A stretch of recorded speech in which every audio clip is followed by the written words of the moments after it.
안녕하세요. 네, 제가 지난주에 한 목사님께서 지적하신 대로 그 강의안이 조금 있었으면 좋겠다 그래서 제가 제 강의안을 쓰는 것을 별로 좋아하진 않는데 러프하게나마 이렇게 한 장짜리로 만들어 드렸습니다. 오늘 가급적 쓸데없는 소리 안 하고 이 안에서 얘기를 해보도록 하겠습니다. 오늘 저희가 다루게 될 게 내가 만든 신, 주제는 우상에 관한 이야기입니다. 우상에 관한 이야기를 하면 많은 사람들이 네네. 그래서 지금 마스크를 하고 있었는지 인식을 못하고 있었습니다. 감사합니다. 우리가 우상이라고 생각하면 어떤 형상, 신상들을 생각하기가 쉬운데 팀 켈러가 주목하고 있는 것은 십계명의 제1계명 너는 나 외에 다른 신을 내게 있게 말지니라 라고 말씀하실 때 그 다른 신의 개념을 어떻게 잡을 것이냐, 그것을 바로 보이는 그 송아지 우상 같은 걸로 만들 것이냐, 그게 아니라 송아지 우상을 만들려고 했던 인간의 동기, 그 내면의 욕구, 그런 것들을 바라보는 것이고 그것이 바로 하나님을 대체하고 있으니까 그게 우상이다라는 얘기를 주로 합니다. 그러면서 그 우상의 문제를 극복하고 하나님께 더욱 가까이 나아가고 예수님을 더 깊이 이제 그 아름다움 심취할 수 있도록 만들기 위해서 내가 만든 신이라는 책이 쓰여진 것이죠. 이런 그림을 한번 보신 적 있으실 겁니다. 이제 이 그림이 나타내는 게 뭐냐면 보통 사람들이 이렇게 살다가 자신의 죄를 깨닫고 하나님 예수 그리스도의 은혜를 깨달으면서 예수 그리스도를 마음에 받아들이게 되는, 구주로 받아들이게 되는데 보통은 예수님을 처음 만났을 때 이 지점에서 나는 정말 죄인이야, 예수 그리스도께서 나를 위해서 위대한 일을 행하셨어 라고 얘기를 하고는 점점 더 은혜가 커지고 죄가 더 깊어지는 쪽으로 가는 것이 아니라 여기서 이렇게 정체되는 쪽으로 갑니다. 이런 상태로 신앙생활을 하게 되죠. 그런데 이런 정도만 되면 그나마 괜찮은데 그래프가 항상 이렇게 가는 것이 아니라 어떤 분들은 보면 그래프가 이렇게 갑니다. 그래서 만나버려요. 하나님의 은혜가 내가 곧 만나서 내가 구원받을 수 있었던 것은 하나님의 은혜가 아니라 내가 제법 잘한 거기 때문에 라는 생각이 가게 되죠. 그래서 심지어는 어떻게도 가냐면 이 지점에서 딱 만나서 무슨 생각도 하냐면 구원을 마치 자기가 줄 수 있을 것처럼 얘기를 합니다. 구원을 줄 수 있을 것처럼. 그래서 내 말대로만 하면 돼. 내 얘기하는 잘 들으면 돼. 그래서 여기서 교주가 탄생하죠. 교주가 딱 사이비가 등장을 하게 되는데 이상하게 이 교주는 아닌데 교주를 능가하시는 분들이 더러 계시는 것 같아요. 교주를 능가하는 경우가 뭐냐면 이게 이렇게 역전이 돼버렸어. 역전이 돼버렸고 자기가 예수 그리스도보다 더 대단하다는 느낌을 그러니까 더 대단하다 이렇게 말이 좀 어색하기는 한데 예수 그리스도도 나를 반드시 필요로 한다 라는 개념을 갖는 겁니다. 이게 교만의 극치에 해당할 텐데요. 우리 교회는 나 아니면 안 돼. 하나님이 나를 데려가실 수 없는 이유가 내가 있어야지만 반드시 우리 교회 교인들이 성장할 수가 있는 거야. 내가 있어야지만 하나님이 이 나라를 복음화시킬 수 있는 거야 라고 생각하는 데까지 가는 거죠. 그래서 나는 반드시 하나님에게 있어서 꼭 필요한 존재야. 하나님이 나를 버리실 수가 없어. 뭐 극단에 이런 표현을 쓸 때 하나님 꼼짝 마. 내가 하나님 어떻게 할 수도 있어. 뭐 이런 표현을 쓰시는 분들도 계시긴 하더라고요. 그런데 은혜는 어디서 오냐면 은혜는 이 예수 그리스도의 은혜가 큰과 자기의 죄의 깊음을 깨달으면서 여기서 오는 낙차. 그러니까 바울이 얘기했던 대로 죄가 많은 곳에 은혜가 더욱 넘쳤다라는 방식이죠. 그래서 내 죄를 깊이 깨닫고 그러면 내 죄를 용서하신 예수 그리스도의 사랑이 큰 것을 깨닫게 되죠. 반대로도 작용합니다. 예수 그리스도의 크신 사랑을 깨닫게 되면 반대로 자기는 얼마나 보잘것없는 존재인가를 깨달으면서 그 낙차에 의해서 은혜가 더 커진다라고 얘기를 하는데 이렇게 큰 은혜를 누리게 하기 위해서 두 가지 방법을 쓸 수 있죠. 예수 그리스도 그분이 얼마나 위대하시고 대단하시고 사랑이 넘치시고 아름다운 분이신지를 드러내는 방식. 또 하나는 우리의 죄가 얼마나 크고 더럽고 문제가 많은지 이걸 오히려 더 깊이 드러내는 방식. 두 가지 방식으로 사용할 수가 있겠습니다. 근데 그 두 가지 방식을 사용하는 방식 중에 하나가 뭐냐면 팀 켈러는 죄를 자기중심성, 절대로 벗어날 수 없는 죄악이 우리 안에 있다라는 것과 이 자기중심성을 표현하는 방식으로 사용한 게 뭐냐면 우리 안에는 우상이 존재하고 있다. 이 우상의 문제를 표면적 우상과 근원적 우상으로 나눠서 표현하긴 하는데, 근원적 우상으로 들어가면 안인, 통건, 안정, 인정, 통제, 권력의 우상을 들여다보면 도대체 여기서 벗어날 수 있는 사람이 아무도 없는 거예요. 누구라도 다 죄인일 수밖에 없는 거예요. 바로 그런 존재를 하나님이 우리를 살려주셨다, 구원해주셨다라는 개념으로 쓰는 겁니다. 이게 바로 하나님의 은혜를 더 깊이 체험하는 방식으로 설명되어지는 것들입니다. 근데 제가 이렇게 강의를 할 때 조직신학을 자꾸 언급하게 되는데, 다시 한번 언급해 보겠습니다. 조직신학에 보면 처음에 서론이 성경으로 되어 있고, 두 번째가 신론, 인간론. 이게 가만히 놓고 생각해 보면 신론에서 신이 인간을 창조했다 그랬는데 인간이 범죄했다 라고 나오면, 그 다음 나오는 조직신학으로 보통 뭘 생각할 수가 있냐면 심판론을 생각할 수가 있죠. 심판론. 그래서 인간이 범죄했기 때문에 신이 노해서 그를 벌했다. 여기까지 가버리면 이건 어디서 끝난 성경이 되냐면 노아의 홍수에서 끝나버린 성경이 됩니다. 그런데 심판론이 등장해야 될 것 같은데 심판론이 등장하지 않고 여기에 기독론이 등장을 해버려요. 인간이 범죄했는데 뜬금없이 나오는 거는 기독론이에요. 예수 그리스도에 관한 이야기. 그분은 하나님의 아들이시고 이 땅에 인간의 몸을 입고 내려오셔서 동정녀의 몸에서 태어나셔서 뭐 이런 얘기들. 그래서 기독론에 대해서 우리가 쭉 얘기할 때 쓰는 표현들 있죠. 동수부승제. 이게 동정녀 탄생, 순환, 부활, 승천, 재림 이런 표현도 쓰고, 그리고 창구 교치심. 그 신대원 시험 볼 때 나오는 습관들이죠, 이거. 창구 교치심은 뭘까요? 예수 그리스도는 창조자, 구원자, 교사, 치료자, 심판자이십니다라는 얘기. 그러면 요한복음에 나오는, 그죠? 예수 그리스도께서 행하신 일, 가왕배, 오물맥락. 하나 더 해볼까요? 그분은 자기를 뭐라고 얘기했을까요? 생세양선, 북일참. 이 생세양선, 북일참 뭔지 아시죠? 생명의 떡, 세상의 빛, 양의 문, 선한 목자, 부활의 생명, 길이요 진리요 생명, 참 포도나무. 요거. 이런 식으로 기독론을 설명해 나갑니다. 그리고 왕이시고 제사장이시고 선지자이시고 뭐 이런 개념들. 근데 기독론을 설명하는 이유가 뭐냐면 이게 다 뭐에 관한 얘기냐? 이것이 다 우리를 구원하시기 위한 얘기다라는 얘기입니다. 그래서 기독론 다음에 구원론이 등장하고, 구원론 다음에 종말론, 그 다음에 교회론 이렇게 등장을 하는데, 이게 다 예수 그리스도가 우리를 용서하셨고 구원하셨기 때문에 생겨날 수 있는 교리들. 그래서 이 조직신학을 가만히 들여다보면 가장 핵심되는 게 무엇이냐? 그분, 예수 그리스도. 그분이 우리 중심이다 라는 얘기를 하게 됩니다. 그런데 이 조직신학을 제가 이렇게 써놓는 이유가 뭐냐면, 우리의 뇌 구조가 그냥 무턱대고 다 들으면 머리에 잘 정리가 돼서 남질 않아요. 그런데 저는 저희 교인들한테 수시로 이 조직신학을 카테고리화 시켜서 보여주고, 오늘은 어느 부분에 해당하는 거다라는 얘기를 해주면 자기 머리에 정리하기가 좀 더 쉬워요. 오늘 인간론에 관한 얘기 들었다, 심판론에 관한 얘기 들었다, 구원론에 관한 얘기를 들었다 하는 형태로 말이죠. 그리고 이것을 강의할 때도 저는 요 틀에 맞춰서 강의를 하면 굳이 강의안을 외우지 않아도, 이렇게 보지 않아도 그대로 그 흐름 따라서 이야기가 가능해지더라고요.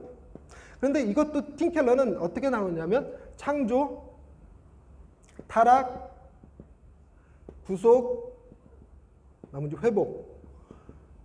그리고 이것을 설교할 때도 이렇게 쓰죠. 로우. 우리가 성경이 우리에게 요구하는 것이 무엇이냐? 렉. 우리가 잘못했던 건 뭐냐? 그 다음에 크라이스트. 그것에 대해서 예수 그리스도는 어떤 해결을 우리에게 주셨는가? 그 다음에 리셉션. 우리가 그분을 어떻게 받아들여야 되는가? 그분을 어떻게 즐거워해야 되는가? 이야기를 할 때도 요 틀을 따라서 생각해 보는 겁니다. 요 틀을 따라서 생각해 보면 강의하기도 좀 더 수월하고 강의를 듣기도 좀 더 수월하고, 이런 형태가 되죠. 그리고 이 개념 자체가 우리가 이 포스트 모더니즘을 살아가는 오늘 젊은이들에게는 딱딱한 설교보다 무엇을 더 좋아하냐면 이야기를 좋아하죠. 이야기. 근데 이야기가 구성 원리가 있습니다. 이야기 플러스의 4단계. 발단, 위기, 절정, 결말. 이런 이야기의 흐름도 여전히 이 포맷에 들어가 있습니다. 그래서 좀 더 듣기가 수월해요. 이대로 한번 따라가 보십시다. 하나님이 우리를 창조하셨습니다. 근데 창조의 이야기에서 중요한 게 삼위일체 사랑의 춤이었어요. 사랑의 춤. 하나님께서 세 분이 그 안에서 사랑과 행복과 극단의 만족을 다 누리고 계셨으니까 창조하시는 데 있어서 그분의 어떤 니드가 존재하는 건 아니에요. 뭔가 필요해서 인간을 만든 게 아니죠. 뿐만 아니라 사랑과 행복과 만족이 그 안에서 충만하시니까 서로 다툴 일이 있었던 것이 아닙니다. 다른 종교에서 얘기하듯이 창조설화, 설화 이런 거 보면 신들 간의 전쟁에 의해서 뭐 파편이 튀어서 인간이 뭐 만들어졌다 이런 표현을 하는데 그럴 리가 없죠. 그분 안에 완벽하게 충분히 만족스러우니까. 그리고 우리의 어떤 경배를 받기가 필요해서 무슨 우리의 11조가 필요해서 아니면 머물 성전이 필요해서 인간을 만들어서 그걸 짓게끔 했다. 그런 얘기가 아니죠. 그러니까 이 개념을 분명히 이해하고 계셔야 성경에서 우리에게 요구하는 것들, 예배, 성전, 찬양, 감사 이런 것들이 하나님에게 이런 것들이 필요해서 채우기 위한 것이 아니라 하나님이 우리에게 주시는 사랑, 하나님이 누리시는 사랑과 행복과 만족을 우리가 누리는 방식, 우리가 그것을 즐기는 방식이 뭐냐면 이런 것들 안에 있다라는 얘기가 되는 겁니다. 그런데 이것도 가만히 들여다보시면 하나님은 우리를 당신의 형상으로 주셨습니다. 하나님의 형상. 우리는 하나님의 형상으로 지음받았고 또 예수 그리스도의 피로 값주고 사셨죠. 예수 그리스도로 구원을 받았습니다. 그 다음에 성령이 우리 안에 거하시면서 성령의 전이 되게 하셨어요. 가만히 이걸 또 생각해 보십시다. 이번 주에 우리 성서 공과대로 성서 일과대로 설교하신 분들은 그 설교하셨을 텐데 내가 아버지께 구하겠으니 그가 너희에게 성령을 주사 너희와 함께 있게 하리라 라는 말 보세요. 예수 그리스도께서 하나님에게 구해서 우리 안에 성령이 거하게 하시겠다라는 말을 들어보면 예수님과 하나님과 성령님이 그 안에서 충분히 사랑스럽고 만족하고 행복한 상태에 계신데 그 상태에 계신 분이 지금 누구를 중심으로 움직이고 있냐면 우리를 중심으로 움직이고 있죠. 나를 중심으로. 그래서 나에게 넘치는 사랑과 기쁨과 만족을 주시는 분이십니다. 근데 우상 숭배는 뭘까요? 주님이 주시는 넘치는 기쁨과 감격과 사랑과 만족의 사랑과 기쁨의 은혜에 만족하지 못하고 여기에 뭔가 플러스 알파를 왜 이렇게 쓰고 있냐? 플러스 알파를 추구하는 행위, 이 우상 숭배라는 겁니다. 우리는 충분히 하나님으로 만족해야 되는데 아니야, 뭔가 더 있어야 돼라고 생각하는 거. 그분으로 만족하지 못하는 상태. 근데 이것을 팀켈러는 이런 용어들을 쓰는 것이 뭐냐면 의욕을 불러일으키는 어떤 것. 여러분 무엇이 여러분들의 의욕을 불러일으킵니까? 그러니까 이런 거죠. 오늘 강의를 하는 저의 목적이 뭘까요? 제가 강의를 하는 목적이 팀캐러를 통해서 받은 제 안에 기쁨과 감사가 있어요. 넘치는 기쁨. 이거를 정말 통합측 목사님들, 유난히 통합측 목사님들이 참여도가 저조한데, 그러니까 통합측 목사님들에게 많이 알려드리고 싶어요. 이거 같이 누렸으면 좋겠어요. 이게 정말 기가 막힌 복음 같아요. 이걸 통해서 목회하는데 여러분들에게 마음의 기쁨과 즐거움이 있었으면 좋겠어요. 이런 마음을 가지고 하나님의 것을 전하는 것면 상관이 없는데,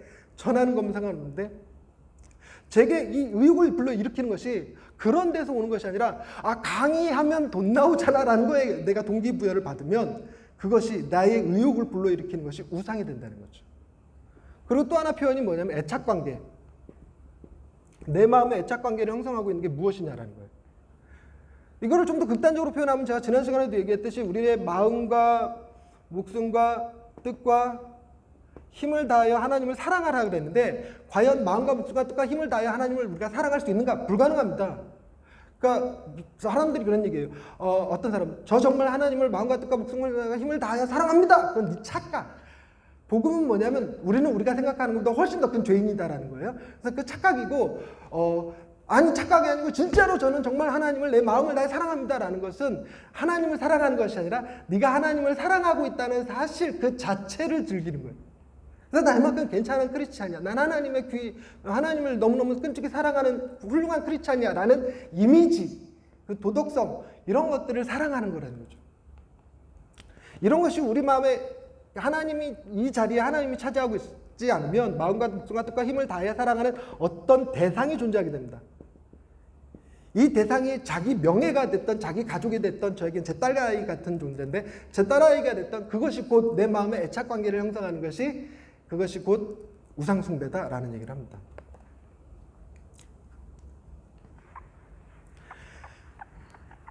이 창조에서 이렇게 받고 타락으로 넘어가 보십시다.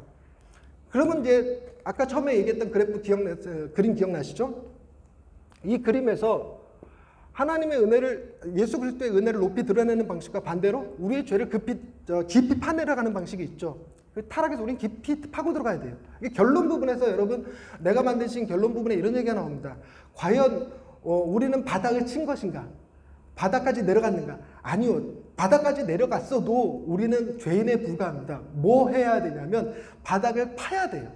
파고 또 파고 또 파고 또 파고 또 파서 심연에 다다라야 되는데 주님이 오시는 때까지 그것이 완성되는 건 아닙니다. 그러니까 우리는 죽을 때까지 뭐한 존재로 남아있어야 되냐면 죄인인 상태로 남아있는 거예요. 죄인. 그 죄인임을 인정하는 게 정말 중요한 문제예요. 아, 나 정도만 되면 괜찮지 나만큼만 하라고 그래. 그거 갖고는 그리스도를 필요로 할 수가 없습니다.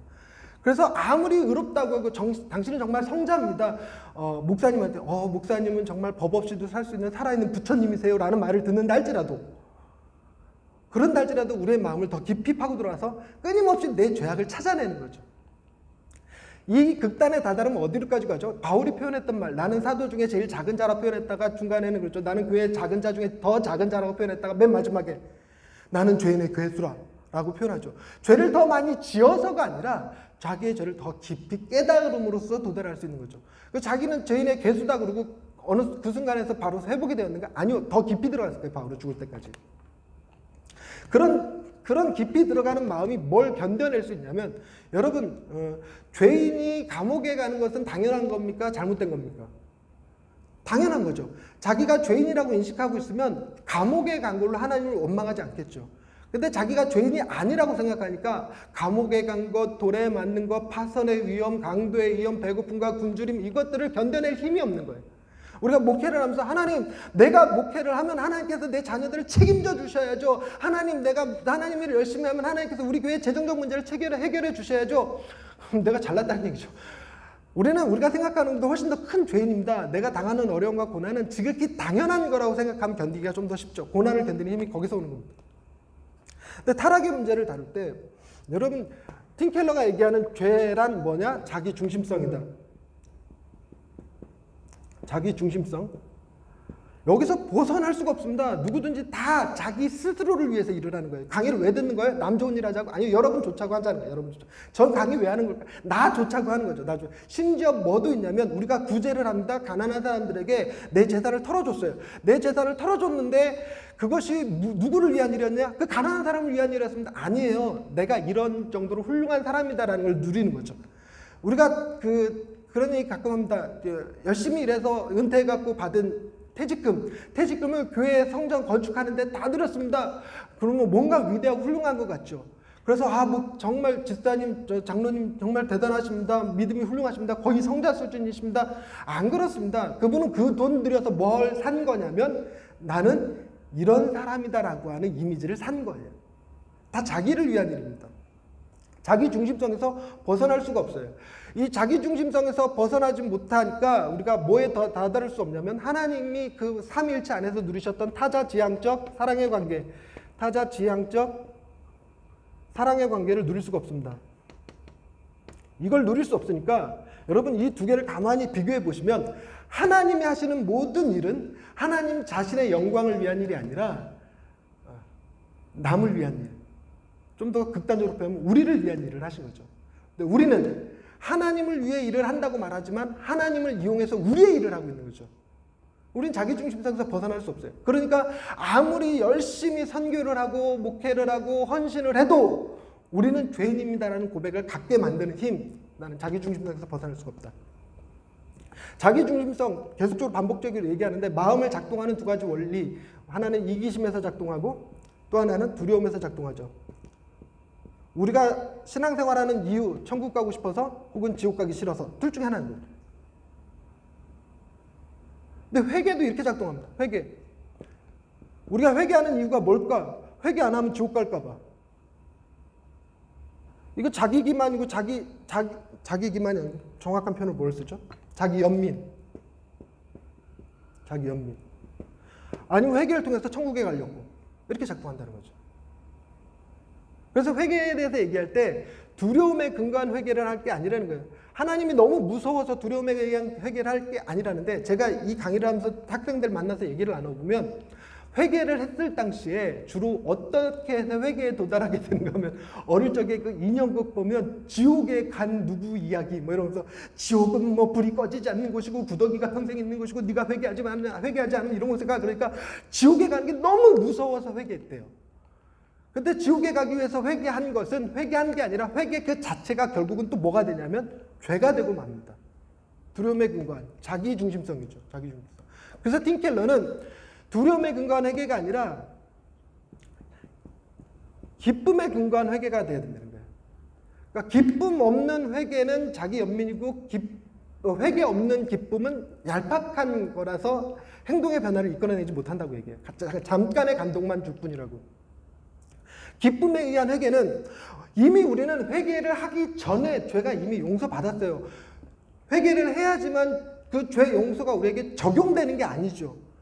근데 우리가 회개를 하는 이유는 뭐냐면, 우리는 내가 생각하는 것보다 훨씬 더 큰 죄인이지만 동시에 또 뭐도 있냐면, 나는 내가 기대하는 것보다 훨씬 더 큰 하나님의 사랑을 받는 존재이기 때문에 내가 내 죄를 드러내는 일에 아무 문제가 없어요.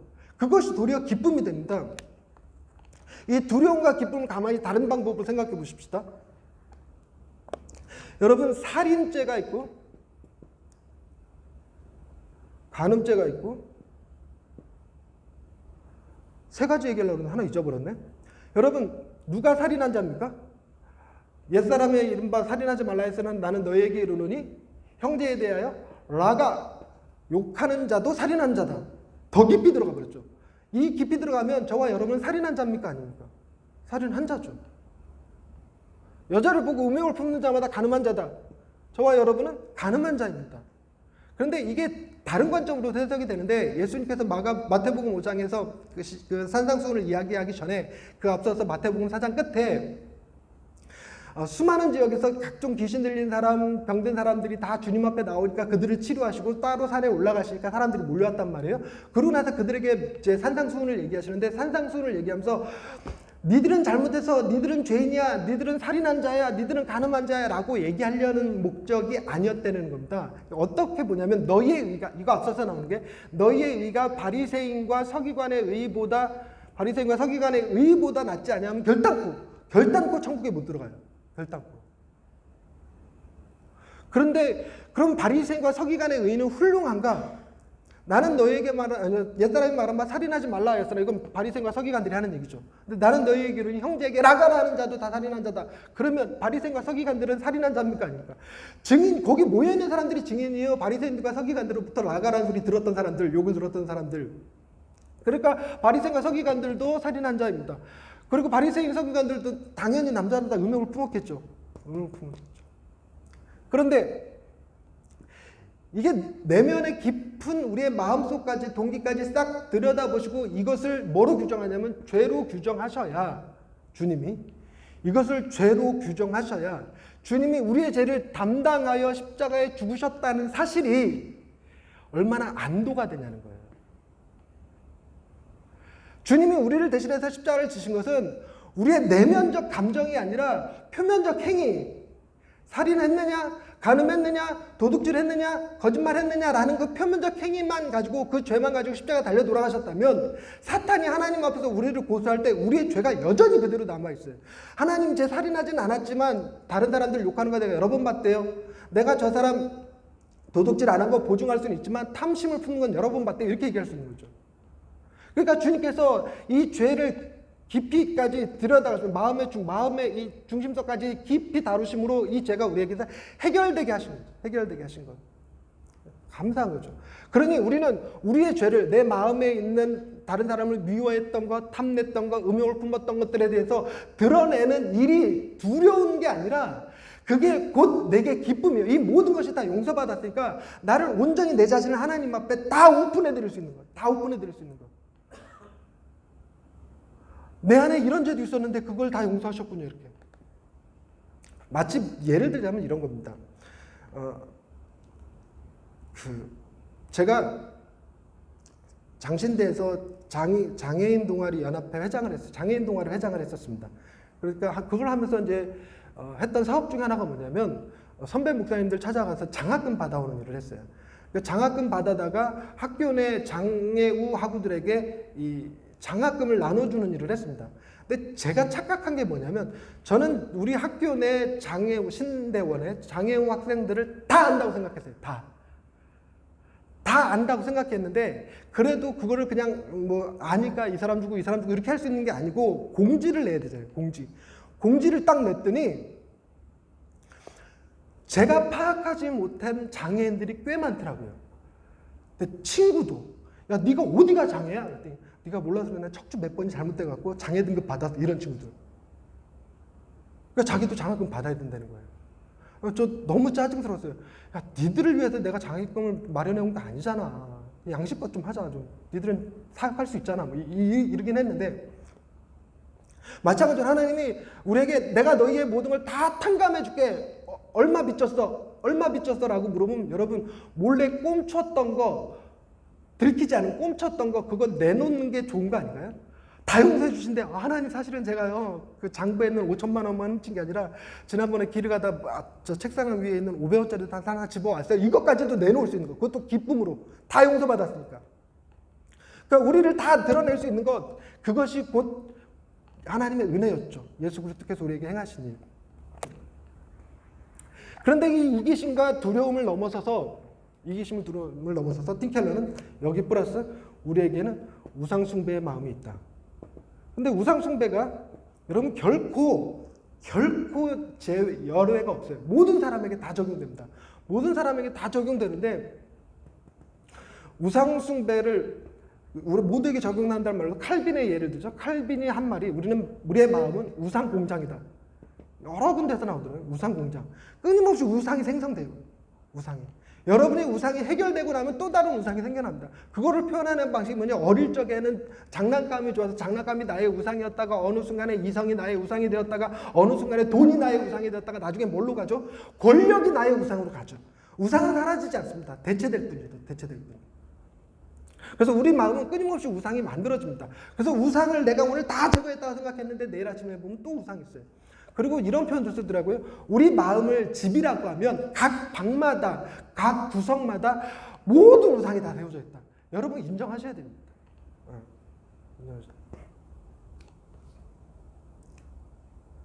그리고 또 이 다른 방식으로 설명하는 게 뭐냐면 참된 보편도덕과 참된 미덕. 이걸 어떤 신학자는 덕의 상실이라는 책으로 썼던데 보편도덕과 참된 미덕이 뭐냐면 여러분 정직한 것은 좋은 건가요? 나쁜 건가요? 정직한 거 좋은 거죠. 그런데 기업들을 생각해 봅시다. 뭐 보자는 또 뭔 말이야. 기업들을 생각해 봅시다. 기업들이 기업을 영위하는데 최고의 목표는 이윤추구입니다. 이윤추구를 하는 데 있어서는 정직한 것이 도움이 별로 안 돼요. 그래서 뭐 하냐면 약간의 편법도 쓰고 탈법도 쓰고 합니다. 그런데 사회가 발전하다 보면서 편법도 쓰고 탈법도 쓰고 하는 사람들이 이렇게 세금 폭탄 맞고 소비자로부터 외면당하고 이러니까 뭘로 받기 시작하면 정직한 기업을 따지는 거예요. 정직한 기업을 만드는 겁니다. 근데 정직한 기업을 만드는 것이 정직이 좋아서 정직한 기업을 만드는 게 아니라 정직한 기업이 되는 것이 이윤 창출에 도움이 된다라는 개념이에요. 그래서 다른 목적으로 의해서 정직을 차용하는 거죠. 우리가 정직하려고 노력합니다. 정직하려고 노력하는 이유가 뭐냐면 나는 정직한 사람이야 라는 이기심에서 작동하거나 아니면 정직하지 못하면 네가 무슨 목사야 라는 비판이 두려운 거죠. 그래서 우리가 정직이라고 하는 것을 참된 미덕이어서가 아니라 그것이 보편도덕으로 우리에게 작용되는 겁니다. 이것이 곧 죄라는 거예요. 그래서 정직한데 죄야. 참된 미덕은 뭐냐면 내게 아무 유익이 안 됨에도 불구하고 계속 정직할 수 있느냐. 더 나아가서 내게 해로운데도 정직할 수 있냐. 내가 정직하게 말하면 내 목사의 직위가 날아가고 우리 가족들의 생기가 위험해져도 정직이라는 것은 그 자체로 선한 것이고 그게 정말 귀한 도덕, 참된 미덕이기 때문에 계속 나는 정직을 유지할 수 있겠는가? 여러분 너무 어려운 얘기죠. 그래서 우리는 그 도덕을 지킨다고 해도 그 도덕이 우리 안에서 선이 되지 못하는 이유가 바로 이런 데서 옵니다. 이렇게까지 깊이 파고 들어가면 결국 대답은 뭐가 나오냐면 내 행한 것 모두 다 죄뿐이니 라는 해석으로 가죠. 그래서 죄를 정의하는 가장 포괄적인 것은 여러분 죄랑 선이랑 제가 말씀드렸는데 선은 하나님이 행하신 모든 것, 그럼 죄는 내가 행한 모든 것이에요. 지금 여러분 뭐 하고 계세요? 죄 짓고 계십니다. 저 뭐 하고 있을까요? 죄 짓고 있습니다. 근데 우리의 담대함은 어디서 올까요? 그럼에도 불구하고 우리의 모든 것을 용서하시고 품어주시는 하나님의 사랑에서부터 나오죠. 그래서 우리는 담대할 수 있는 거예요.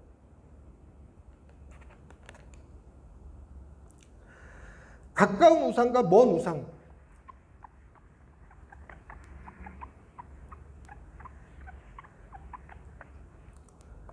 이 가까운 우상을 표면적 우상이라고 그러고 먼 우상을 근원적 우상이라고 하는데, 가까운 우상은요, 여러분 등산 좋은 겁니까 나쁜 겁니까? 좋은 거죠. 등산, 명예 좋은 겁니다. 건강 다 좋은 거예요. 다 좋은 거. 저축 다 좋은 겁니다.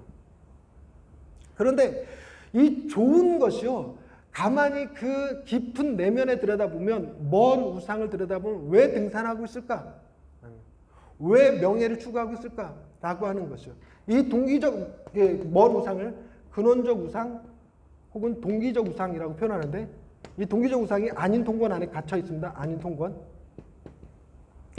이것 때문에 등산하는 거라면, 내가 내 건강에 대해서 내가 통제하고 싶어서, 내가 내 삶을 통제하고 싶어서, 내가 뭔가 그 안에서 힐링되고 만족을 누리기 위해서, 즉 하나님으로부터 충분히 만족스럽지 못한 것을 다른 것을 통해서 이루려고 하는 이 표면적 우상들이 있다는 겁니다. 왜 설교를 열심히 준비하죠? 설교 열심히 준비하는 거 좋은 거죠. 그런데 그것과 결부되어져 있는 마음의 근원이 어디가 있느냐를 따지는 겁니다. 팀 켈러의 예, 자주 등장하는 예가 그런 거예요. 어떤 한 청년이 문란한 성생활을 했었는데, 예수를 만나고 나서 문란 성생활을 끊고 신앙생활을 하게 됐어요. 그 안에서 간사도 하고 리더도 하고 했습니다. 근데 자꾸만 무슨 문제를 일으켰냐면, 리더를 하면서도 사람들과 부딪히기를 좋아하고 논쟁하기를 좋아하고 싸워서 이기려고 들고, 그래서 그 청년을 만나면 사람들이 피곤해져요. 알고 봤더니 그 청년에게는 이 먼 우상이 뭐냐면 통제, 권력의 우상을 지니고 있다는 거예요. 권력의 우상을 지니고 있어서 이성 간의 성 문제도 뭐였냐면, 그 여성을 권력을 쟁취하는 수단으로, 자기의 권력을 드러내는 방식으로 성의 문제에 사로잡혀 있었다는 것입니다. 그래서 우리의 근원적인 우상을 해결해야 되는데, 많은 사람들이 이런 얘기 들으면 그럼 이렇게 생각합니다. 요거 다 나쁜 거냐 그러면? 이거 안 해야 되는 거야? 우리가 등산하면 안 됩니까? 우리가 명예를 추구하면 안 됩니까? 아니라는 거예요. 이것을 추구하되 뭐 하는 것이 중요하냐면, 이것들을 우리의 먼 우상으로부터 잘라놔야 된다는 거예요. 잘라놔야 돼요. 잘라내는 방식이 뭘까? 잘라내는 방식.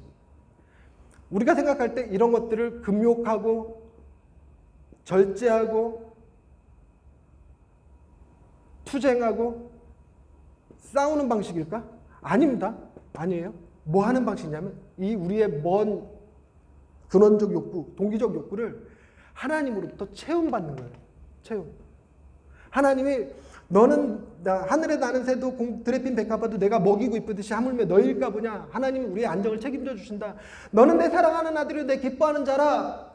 내가 너를 존귀하고 보배롭게 여기노라. 왕같은 제사장이다. 하나님이 우리를 인정하셨어요. 인정의 욕구도 그 안에서 해결되어지고, 하나님은 우리에게 통제의 우상, 권력의 우상 통제와 권력을 다 주시죠. 하나님의 상속자 되게 하시고, 독수당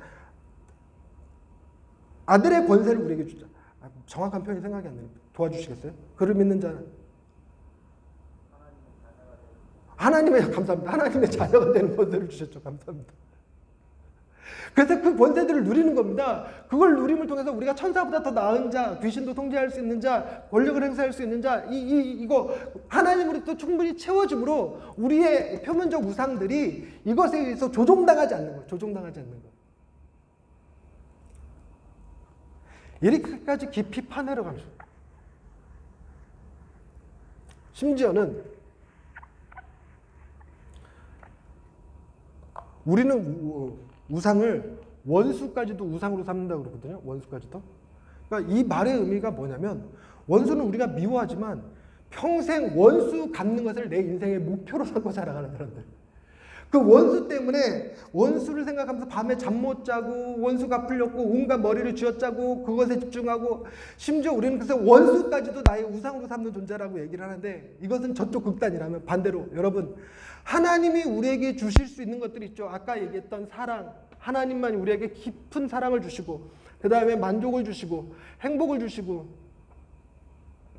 주시고 근데 하나님이 아닌 하나님으로부터 얻을 수 있는 어떤 것 그걸 추구하는 게 우상이라고 그래요.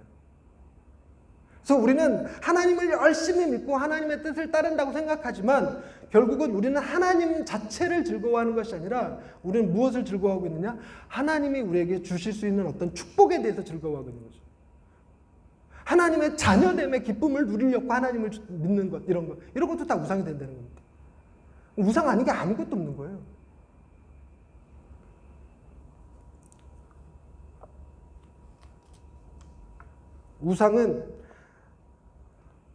우상에 대해서 사랑하고 우상에 대해서 우상을 믿고 순종하고 이 말은 왜 나오는 거냐면 여러분 우상은 내가 건강을 추구한다 그러면 건강을 내가 통제할 수 있을 거라 생각해요. 그러니까 내가 어떤 걸 추구하는 것을 내가 지배할 수 있다고 생각합니다. 그런데 사람들은 자기가 지배한다고 생각하는 그것이 도리어 여러분 우상은 정말 아무것도 아닙니다. 우상 그 자체는 아무런 능력도 없고 우상은 별것도 아니고 정말 없는 거예요. 없는 거. 그러니까 예를 들자면 이런 거죠. 이제 절에 갔는데 부처님 상이 그 앞에 딱 있고 그 밑에 구멍이 하나 뚫려 있는데 그 구멍 이렇게 들여다보면 그 바다가 이렇게 파도가 이렇게 밑으로 쳐들어오는 그때 동굴이 있는데 뭐 오후 4시 5시 그 어간에 거기 들여다보면 기가 막힌 절경을 볼 수 있대요. 기가 막힌 절경을. 근데 문제는 이렇게 들여다보는 행위가 뭐가 돼요? 이 앞에 우상이 있어. 부처님 상. 그럼 이거 들여다봐야 되겠습니까? 말아야 되겠습니까? 어떤 분은 들여다보면 안 돼. 아무리 거기에 좋은 게 있어도 어떻게 우상 앞에 고개를 숙여. 근데 여러분 그게 우상이 아니라 그냥 돌에 불과한 거면요. 돌에 불과한 거. 그래서 불교에서 얘기하는 돌부처가 그거죠. 돌부처가 돌로 만든 부처라는 얘기가 아니라 삼라만상은 돌에서부터 부처에 이르기까지 다 똑같다라는 얘기를 하는 게 돌부처래요. 우상은 아무런 능력 없어요. 그런데 우리의 마음에 우상이 작동하기 시작하면 내가 우상을 통제한다 생각하지만 내가 만든 그 우상을 내가 사랑하게 되고 그 우상이 내게 어떤 것을 이루어줄 거라고 믿죠. 내가 돈 한 달에 1,000,000원씩 버는 사람이 되면 내가 어떤 꿈을 꾸게 돼 알죠. 그 안에 천국이 들어있습니다. 그리고 그 1,000,000원을 벌기 위해서 내 모든 것을 희생하면서 순종하죠. 우상이 가진 힘입니다. 그래서 하나님으로부터 벗어나는 힘이 생겨요. 그런데 이런 문제들을 예수 그리스도가 해결해 주시죠. 자, 구속. 내가 만든 신 다 읽어보셨을 텐데 내가 만든 신 읽어보면 여러분 두 가지 중요한 특징을 발견하시게 될 겁니다. 하나가 뭐냐면요. 한국뿐만이 아니라 대부분의 목사님들 그러실 것 같긴 하는데